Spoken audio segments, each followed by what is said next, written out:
காந்தியை நினைச்சுதான் டென்ஷன். இப்பெல்லாம் அலோஃபா சுத்திட்டு இருக்காரு. இனிமே சத்தியமா குடிக்கூடாது. தேவனின் குலம் காக்கும் வேலையா ஹையா. இன்னையோட 249 நாள் நான் சாப்பாடு போட்டுட்ருக்கேன். டெய்லி 50 பேர் சாப்பாடு போடுறேன். அதை பற்றி யாரும் பேசுகிறாங்களா? நல்லது செய்கிறது பேச மாட்டாங்க. சொல்லும் இன்னொருத்தவங்களை கெடுக்கிறது தான் பேசுவோம். இவர் பாலா செய்கிறது நான் எதுவும் சொல்ல, அவரும் பண்ணிக்கிட்டு தான் இருக்கார். நாங்கள் இப்போ கூட மெசேஜ் பண்ணோம், டே செல்லம் பார்த்து சுற்றி போடு பாலாக்கு. இப்போ கூட மெசேஜ் பண்ணேன். நேற்று கூட ஒருத்தவங்க சொன்னாங்க, புகழ் ரொம்ப ஆட்டிட்டு இருக்காட்டான்னு சொல்கிறாங்க. மாப்பிள்ள என்ன மாப்பிள்ள உங்களோட பழகினா தானே தெரியும், அது ஏன் எல்லாம் அப்படி பேசுகிறான். வெளியில் அதை ஸ்ப்ரெட் பண்ணியிருக்காங்க, அது என்னன்னு எனக்கு இதுவரையும் தெரியாது. வாட்டர் வாஷில் புகழ் எப்படி வேலை செஞ்சானோ அதே புகழ் தான் இப்போ இருக்கிற புகழும். ஆக்சுவலாக அந்த ஃபஸ்ட்டு 12B படம் முடிச்சதுக்கப்புறம் ரிலீஸ் ஆச்சு இல்லையா, I went around 14 shows nonstop. அவங்க அன்னைக்கு கொடுத்த ஒரு அங்கீகாரம் இருக்குல்ல, yes is an actor, is acted well, body லாங்குவேஜாக இருக்கட்டும், கொஞ்சம் ஃபைட் இது சாங்காக இருக்கட்டும், எல்லாமே கரெக்டாக அந்த ஒரு அடையாளம் அவங்க கொடுத்ததை தான் நான் கேரி பண்ணிகிட்டு இருக்கேன் அப்படின்ட்டு பண்ணிருப்பேன். ஆனால் இது லுக்கில் வந்து இன்னும் செட்டில்டாக பேசுறது, ஏதோ நம்ம நாங்கள் ஏய் அப்படின்னா கூட சிரிச்சோம். அந்த வாரிசுக்கு அப்புறம் I feel that this so much to learn from that man. ஒரு மோஸ்ட் பவர்ஃபுல் டூலாக நான் என்ன நினைக்கிறேன்னா அவரோட சைலன்ஸ். ரிசீவ் பண்ணு ஷாமே, பேசுன்னு அவசியம் இல்லை, அவங்க தானே சொல்லிட்டோம் கேட்டுட்டு. எப்பவுமே எப்படி இப்போ அஜித் சார் விஜய் சார் அந்த ஒரு கம்பாரிசன் இருக்குது. டிவிலும் வரும்போது புகழ், இந்த பக்கம் பாலா, அந்த ஒரு கம்பாரிசனும் எப்பயுமே இருக்கும். இன்ஃபேக்ட் இப்போ அவர் ஏதாச்சும் ஹெல்ப் பண்ணா, நீங்க ஜென்ரலா ஹெல்ப் பண்ணா அவர் ஹெல்ப் பண்றாரு, நீ ஏன் ஹெல்ப் பண்ணல, அவரு ஏன்டா இதுலயே ஆரம்பிச்சிங்களா கம்பாரிசன், எப்படி அதை தாண்டி வரீங்க? அதெல்லாம் இல்லை சொல்லலாம். அப்படி பார்த்தாக்கா இன்னையோட 249 நாள் நான் சாப்பாடு போட்டுட்ருக்கேன். டெய்லி 50 பேர் சாப்பாடு போடுறேன். அதை பற்றி யாரும் பேசுகிறாங்களா? நல்லது செய்கிறது பேச மாட்டாங்க. சொல்லும் இன்னொருத்தவங்களை கெடுக்கிறது தான் பேசுவோம். விஜயகாந்த் சார் இருந்ததுலேருந்து நான் டெய்லியும் என் ஆஃபீஸில் 50 பேருக்கு சாப்பாடு போடுறேன். இது வரையும் அதை பற்றி யாரும் பேசலை. அவங்க பேசணுன்றது அவசியமும் எனக்கு கிடையாது. நான் பண்ணிக்கிட்டு தான் இருக்கேன். இது என் லைஃப் லாங் நான் பண்ணுவேன். நான் எனக்கு அப்புறம் என் பிள்ளைங்க, அதுக்கப்புறம் பிள்ளைங்க, நான் முடிவெடுத்து நான் இது எடுக்கிறதுக்கு ரொம்ப நான் டைம் எடுத்துக்கிட்டேன். ஒரு 8 நாள் இல்லை இதை பண்ண முடியுமா, ஏன்னா பாதியில் நிறுத்திட்டுனா நான் பசின்னு வந்திருக்கிறவங்க என் ஆஃபீஸ்கள் வந்து நிற்பாங்க. அந்த 50 பேருக்கு இருக்கக்கூடாதுன்னு சொல்கிறதுனால தான் நான் அந்த ஃபுட்டு ரெடி பண்ணவா அவங்கள்ட்ட சொன்னது. நான் ஒரு 10 கடை தேடி நான் பண்ணது என்னென்னா, சனி ஞாயிறு திங்கள் தீபாவளி எந்த பண்டிகை தான் எனக்கு 50 பேர் சாப்பாடு இருக்கணும். வராங்க 50 பேர் வந்துடுறாங்க. 50 பேர் வந்துடுறாங்க. இதோ பொங்கல், இது விநாயகர் சதுர்த்தி, எது எந்த எனக்கு தேவை வருஷம் ஃபுல்லாக சாப்பாடு இருக்கணும். இல்லைங்க இன்றைக்கி அந்த பண்டிகை இந்த பண்டிகை லீவ் கிடையவே கிடையாது, எல்லா நாளும் சாப்பாடு இருக்கும். ஏன்னா என்னை நம்பி பசின்னு வர்றவங்க அவங்க சாப்பிடணும். ஸோ அதனால் விஷயம், ஸோ அதனால் பிரச்சனை தான். என்ன நான் 1 லட்ச ரூபா சம்பாதிக்கிறேன்னு வச்சுக்கேன், அதுலேருந்து நான் 10,000 செலவு பண்ணுவேன். அது எனக்கு பிரச்சனை கிடையாது. நான் 10 ரூபா சம்பாதிக்கிறேன்னா நான் 1 ரூபா செலவு பண்ணுவேன். நான் 10 ரூபா சம்பாதிக்கிறேன், உனக்கு 10 ரூபா நான் செய்யணும்னு இல்லை. எனக்கு என் குடும்பம் இருக்குது, என் பிள்ளைங்க இருக்குது, என் கூட இருக்க எங்கள் அண்ணன், என் சித்தி, பெரியம்மா, இவங்களே கஷ்டத்தில் இருக்காங்க, பிள்ளைங்களை படிக்க வைக்கணும்னா அவங்களுக்கே நான் ஹெல்ப் பண்ணலான்றப்போ நான் இன்னொருத்தவங்களை போய் ஹெல்ப் பண்ணி நான் என்ன பண்ண போகிறேன்? ஓகே ஓகே, என்னால் எவ்வளோ முடியுமோ அவ்வளோதான் நான் பண்ணுறேன். அது என் மனசுக்கு தெரியும். என்கிட்ட நான் கொடுக்குறேன் இல்லையா, அவங்களுக்கு தெரிஞ்சால் போதும். ஓகே அவ்வளோதான். மற்றபடி இவர் பாலா செய்கிறது நான் எதுவும் சொல்ல, அவரும் பண்ணிக்கிட்டு தான் இருக்கார். நாங்கள் இப்போ கூட மெசேஜ் பண்ணோம், டே செல்லம் பார்த்து சுற்றி போடு பாலாக்கு. இப்போ கூட மெசேஜ் பண்ணேன், சுற்றி போடு, நிறைய கண்ணு மேலே போடும்.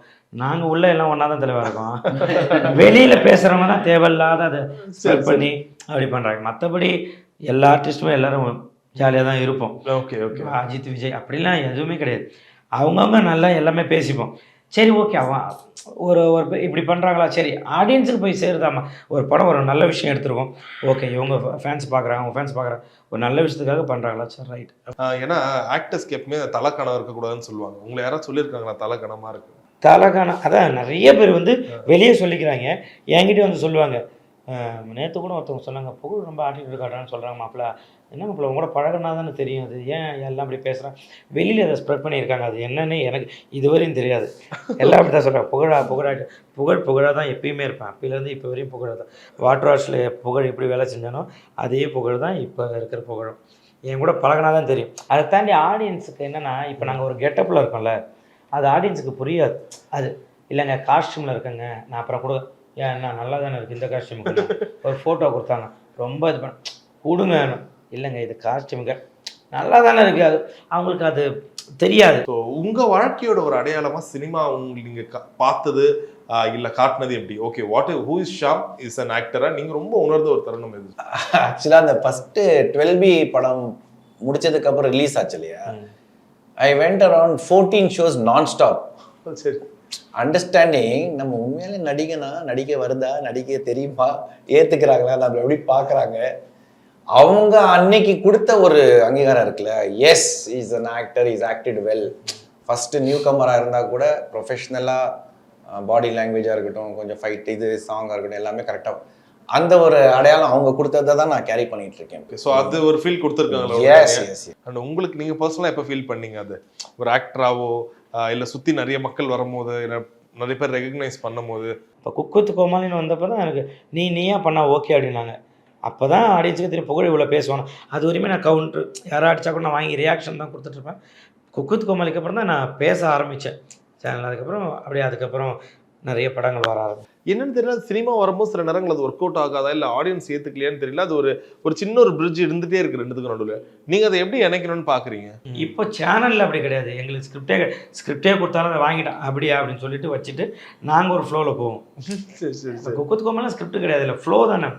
நமக்கு என்ன தோணுதோ அதை தானே பேசுகிறோம். ஸோ அதில் இங்கேன்றப்ப அந்த ஸ்கிரிப்டுக்கு மரியாதை கொடுக்கணும். ஒரு 5 வருஷம் 6 வருஷம் ஒரு டைரக்டர் உட்காந்து எழுதுறாங்கன்னா அதை மீறி நான் ஒரு விஷயத்தை நான் போய் மாற்றுறன்றப்ப அவங்களோட உழைப்பை நான் வீணாக்கக்கூடாது இல்லையா? ஸோ அதனால் அது கொஞ்சம் பார்த்து பண்ணணும். ஸோ அதனால் மேபி ஆடியன்ஸுக்கு தான் இருக்கலாம். ஓடுனாவே பயங்கர எல்லாருக்கும் ரொம்ப அது சமீபத்தில் நினைக்கிறேன். அது ஏதோ ஒரு வகையில் இவர் பண்ணுறது காமெடி வருதா, சிரிப்பு வருதா, ஃபோர்ஸபுளாக பண்ணுறாரா, எல்லாருக்குமே பிடிக்குதா இவரை, அது வேணும்ட்டே பண்ணுறாங்களா, அது எப்படி அது உருவாச்சுன்னு நினைக்கிறீங்க நீங்கள்? அது இப்போ ரீசெண்டாக இது பண்ணுறது தான். இப்போ அண்ணன் சொன்ன மாதிரி தான், ஏதோ ஒரு விஷயத்தை நம்ம ஜெயிக்க போகிறோம்னு தெரிஞ்சுட்டா கீழே இருக்கவங்க அந்த ரொம்ப இவனை எப்படியும் விடக்கூடாது, மேலே எப்படி வந்துட போகிறான். இப்போ நமக்குலாம் இப்போ சினிமா இது கிடையாது. அப்போ பழக்கல் வேலை செஞ்சு நான் வாட்டர் வாஷில் வேலை செஞ்சு நம்ம இப்படி தான் வந்தோம்.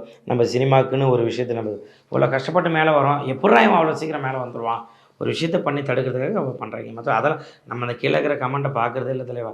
நிறைய பேர் சொல்லிட்டாங்க ஏன் என்னாச்சு. இப்போ நேற்று கூட சொன்னாங்க ஒருத்தவங்க, என்னங்க இது நீங்கள் எவ்வளோ இதாக பண்ணுறீங்க, சீசன் 1லேருந்து சீசன் 4 உங்கள் பேர், ஆனால் இந்த சீசன்லேருந்து உங்களை ரொம்ப டம்மியாக காட்டுறாங்க அப்படின்னா. அவங்க கரெக்டாக தான் காட்டுறாங்க, டம்மியாக சைட்லேருந்து பண்ணிக்கிட்டு இருக்காங்க, அதனால் அது அப்படி தெரியுது. நான் பண்ணுறது தான் பண்ணுறேன். சீசன் 1ல் என்ன பண்ணேன்னா அதை தான் சீசன் 5லையும் பண்ணுறேன். அது சில பேர்னால அதை அப்படியே பேசி அதை பண்ணுறாங்க. ஸோ அதனால் அதெல்லாம் கண்டுக்கக்கூடாது. ஸோ வழக்கமாக தொண்டர்களில் தலைவர்களுடைய புகைப்படத்தை பாக்கெட்டில் ஃபோட்டோவே வைப்பாங்க, ஒரு எம்ப்ராய்டரியாகவே வச்சிருக்காரு. அந்த மாதிரியா? அந்த அளவுக்கு என்ன ரொம்ப பிடிச்சிருச்சு அவரை? என்ன ரவுடினா கலகலமாக நாங்கள் எப்படி காட்டுறோம், ஆஜானு பாகுவா மயமா, பென்சில் மாதிரி ஒருத்தர் ரவுடினானு. ஆனால் அதுக்கு பின்னாடி அவர் என்ன சொன்னார், உண்மையிலே இவ்வளோ பெரிய கேஸ்காரன்லாம் பார்த்தா அப்படிதான் இருப்பானுங்க ஒலிஸ் வெளி. ஒரு ரவுடி ஆகிறதுக்கு மிகப்பெரிய முக்கியமான விஷயம் என்ன அப்படின்னா கட்ஸ். நிச்சயமா. பிசிக் கிடையாது, லுக்கு கிடையாது, கட்ஸ். அவனுக்குள்ள இருக்கிற அந்த கட்ஸ் தான் இட் மேக்ஸ். உள்ளே இருப்பான் அவன், அவ்வளோ பெரிய எஸ்பெஷலி கேங்ஸ்டர் எடுத்து போடுறதுக்கு கட்ஸ் வேணும். ஓகே, உங்களுக்கு அது எவ்வளோ செட் ஆச்சு? ஃபர்ஸ்ட் விஜய் மில்லன் சார் சொல்றாரு, நீ ஒரு மாதிரி ஒரு வில்லன் ரோல் பண்ண போறப்ப, நெகட்டிவ் ஷேட் பண்ண போது டக்குன்னு கொள்ள நான் இவ்வளோ நாள் ஒரு காமெடியான எல்லாருக்கும் மனசுக்கு பிடிச்சுவேன். இது ஒரே படத்துல நான் அதை இழக்கிறதுக்கும் வாய்ப்பு இருக்கு, ரொம்ப டூ மச்சா நான் நெகட்டிவா பண்ணிட்டாலும். எப்படி நீங்க ஒத்துக்கிட்டீங்க? இல்லை, அவங்க கோலி சோடனே நான் ஓகே அந்த 4 பசங்களில் ஒரு பையனை தான் என்னை கூப்பிட போகிறாங்க அப்படின்னு சொல்லிட்டு தான் சரி ஓகே பண்ணலாம் அப்படின்னா. அப்புறம் ஸ்டோரி சொன்னப்போ இல்லை இது நீங்கள் ஷாம் சாருக்கு எதா பண்ணணும் அப்படின்னா, அப்படியா, இல்லை இது எப்படி ஆடியன்ஸ் எப்படி ஏற்றுப்பாங்க இது அப்படி சொன்னப்போ, இதை நீங்கள் பண்ணுங்கள் நல்லாயிருக்கும் அப்படின்னு சொல்லிட்டு ஒரு மாதம் கிட்ட பேசிக்கிட்டே இருந்தாங்க. இது நீங்கள் பண்ண அப்போ சேனல்லையும் சொன்னாங்க, இல்லை நீ பண்ணு நல்லாயிருக்கும், நீ பண்ணி பாரு அப்படின்னாங்க. நான் எனக்கு சரி ஓகே காமெடின்றது சரி ஓகே அது ஒரு வகை தான். இப்போ 1947 ஆகட்டும், அயோத்தி ஆகட்டும், இதெல்லாம் ஒரு விஷயம் பண்ண சரி ஓகே எதுவுமே பண்ணுமே. நம்ம நடிக்கணும், நம்மளோட எல்லாருக்குமே ஒரு இது தோணல, நம்ம நடிக்கன்னு ப்ரூவ் பண்ணுறதுக்கு ஒரு விஷயம் தேவை. ஸோ அதுக்காக இதை எடுத்து சேலஞ்சிங்காக பண்ணது தான் விஜய் மில்டன். வேற லெவல். நீங்கள் இப்போ செட்லேயும் ஒரு மாதிரி இப்படி தான் இருப்பீங்களா, ரொம்ப சீரியஸாக அந்த முடியலாம் வச்சு அப்படியே தான் சுற்றுவீங்களா? நாங்கள் ஜாலியாக தான் இருப்போம். ஜாலியாக அந்த கேமரா வச்சதுக்கப்புறம் மாறிடும். ஆனால் அது கஷ்டமாக இருந்துச்சா ஈஸியாக தான் இருக்கா? இந்த மாதிரி ரொம்ப முகத்தை அப்படி உருன்னு வச்சுக்கிட்டு இந்த ஒரு வில்லனிக் லுக் கொடுக்குறது அது ஈஸியாக தான் இருந்துச்சா? வெறும் சும்மா அந்த பொருளை எடுத்துட்டா அதை கெத்தாக காமிச்சிட முடியாது. அது நீங்கள் நம்பணும், நான் மாசு அப்போதான் அது வெளியில் எங்களுக்கு தெரியும். இல்லை அது வேலை வாங்கினார் விஜய் மில்டன், வேலை வாங்கினார். அதான் லுக்கு தான். நீங்கள் காமெடி பண்ணால் ஈஸியாக பண்ணிட்டு போயிடும். இப்போ யாராவது அப்படின்ட்டு பண்ணிட்டு போயிடும். ஆனால் இது லுக்கில் இன்னும் செட்டில்டாக பேசுறது, ஏதோ நாங்கள் ஏய் அப்படின்னா கூட சிரிச்ச ஏய் என்ன அந்த டைலாக்லேருந்து எல்லாமே பார்த்து வேலை வாங்கினாங்க. சார்கிட்ட என்ன பிடிச்சிருந்தது என் படத்தில்? அவரோட இது ஏதாச்சும் ஒன்று சொல்லுங்களேன். லைக் இந்த மாதிரியான ஒரு ஆள் அதனால எனக்கு பிடிச்சிருந்ததுன்னா. அவர் கஷ்டப்பட்டு மேலே வந்திருக்காரு. சரி நம்ம அடுத்தது அண்ணன் மாதிரியே மேலே வரணும் அப்படின்றதுக்காக வச்சது. ஓகே, நீங்கள் சினிமாவுக்கு வரும்போது இருந்திருக்கோம்ல, இவங்க என்ன ரோல் மாடல், நானும் இந்த மாதிரி ஆகணும். அது எல்லாருமே எண்ட் ஆஃப் த டே யாரையோ ஒருத்தர் ரோல் மாடலை எடுத்து அவங்களுடைய பாதியில் போகணும்னு ஆசைப்படுவோம். நீங்கள் அது மாதிரி யாரை எடுத்தீங்க சினிமாவில்? It's not becoming him but trying to follow him அப்படிங்கிறது தான் நான் எடுத்திருக்கேன். ஃபஸ்ட்டு குஷி படத்துலேயே நான் விஜயனை மீட் பண்ணதுனால அவரோட வாரிசுக்கு அப்புறம் I feel that this so much to learn from that man. First of all behaviour வந்து அவர்கிட்ட தான் கற்றுக்கணும். ஆக்சுவலாக contact, the way speaks, respect பண்ணுறது. அப்புறம் மோஸ்ட் பவர்ஃபுல் டூலாக நான் என்ன நினைக்கிறேன்னா அவரோட சைலன்ஸ். ரிசீவ் பண்ணு ஷாமே, பேசுனா அவசியம் இல்லை, அவங்க தானே சொல்லிட்டோம் கேட்டுட்டு இதெல்லாம் வந்து it's very very useful for us. இந்த மாதிரி வி ஹவ் சீன் அஜித் சரியும் ஒரு கட்டத்தில் வாலி படம்லாம் பார்க்கும்போது பா செம்மையாக நடிச்சிருக்காருல, நம்மளும் நடிக்கணும் ஆகணும், இதெல்லாம் பண்ண முடியும். We look up to lot of people. Okay, நான் ஃபர்ஸ்ட் வந்து உங்கள் அப்பியரன்ஸ் பற்றி கேட்டிருந்தேன். எப்போச்சும் நீங்கள் ஃபீல் பண்ணியிருக்கீங்களா உங்களோட ஹைட் பற்றியோ இல்லை அப்பியரன்ஸ் பற்றி? ஏன்னா சில பேருக்கு வந்து அந்த ஒரு செல்ஃப் கான்ஃபிடன்ஸ் கூட சில பேருக்கு ரொம்ப லோவாக இருக்கும். என்னடா நான் இன்னும் கொஞ்சம் ஹைட்டாக இருந்திருக்கலாம், கலராக இருந்திருக்கலாம். அது சினிமா நடிகர்கள் நிறைய பேர் பர்சனலாக ஃபீல் பண்ணணும்னு சொல்லலாம். தனுஷ் சார் முதற்கொண்டு இது ஒரு எடுத்துக்காட்டு. நீங்கள் எப்போச்சு ஃபீல் பண்ணியிருக்கீங்களா? நம்ம எவ்வளோ உயரம்னு பார்க்காம எவ்வளோ உயரம்னு பார்த்துட்டாக்கா நமக்கு அந்த ஒரு வழியே தெரியாது. அதனால் இது பண்ணுறது.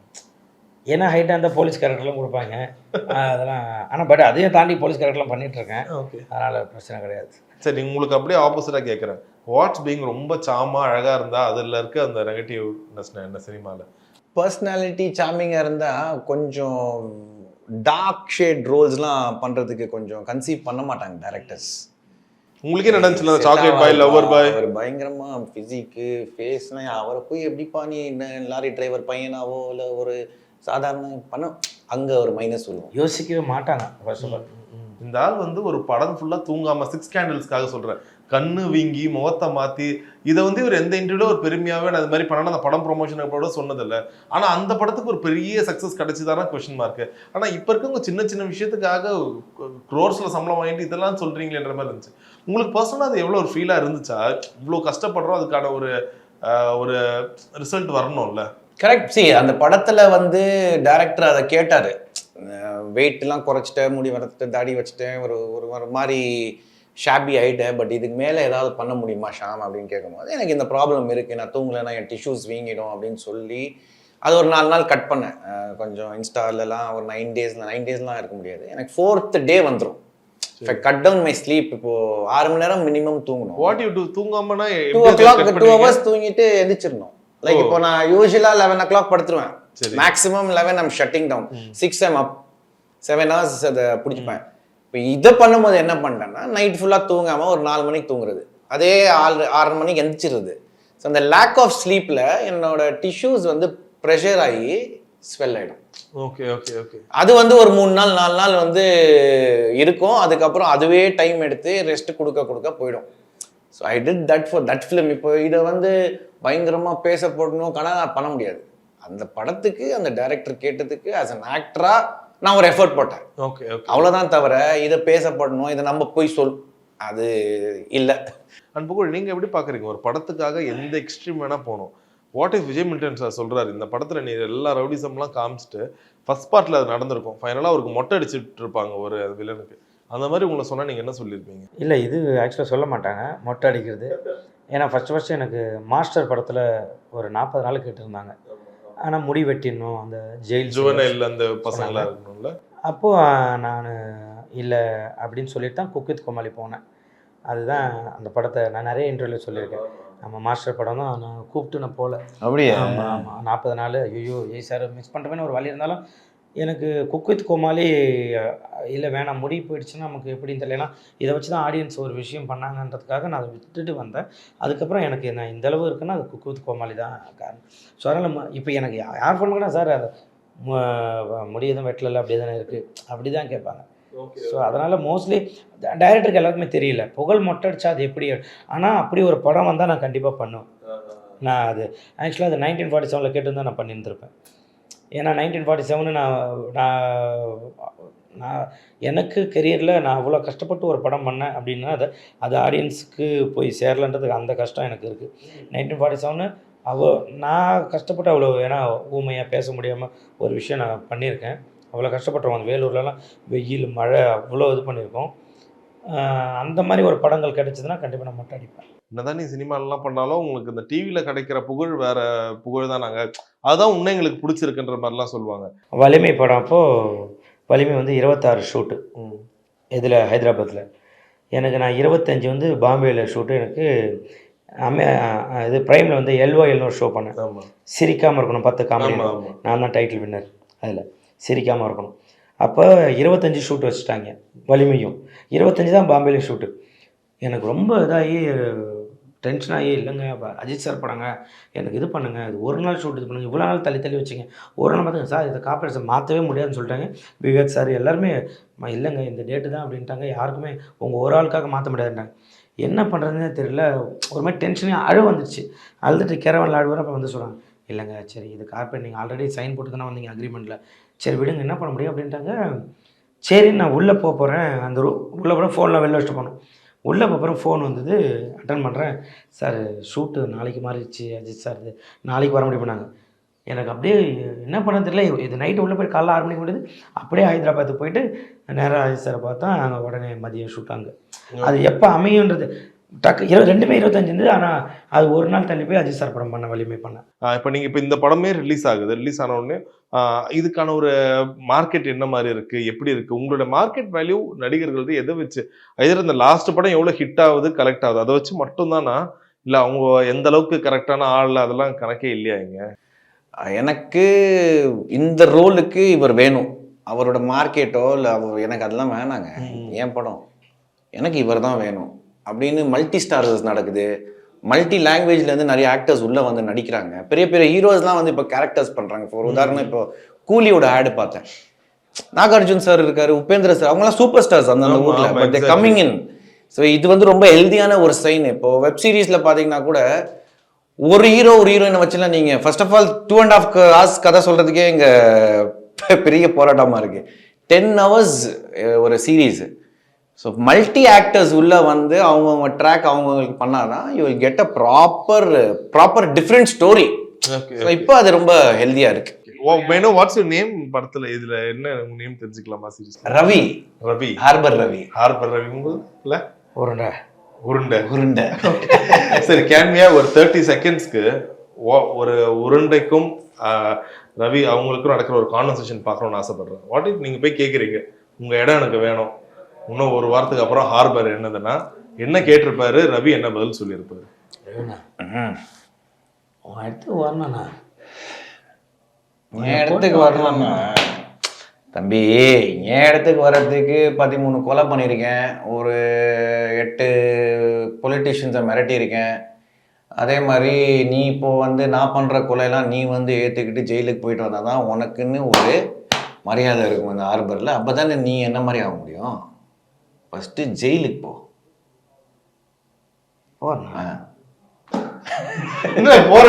அவ்வளவுதானா?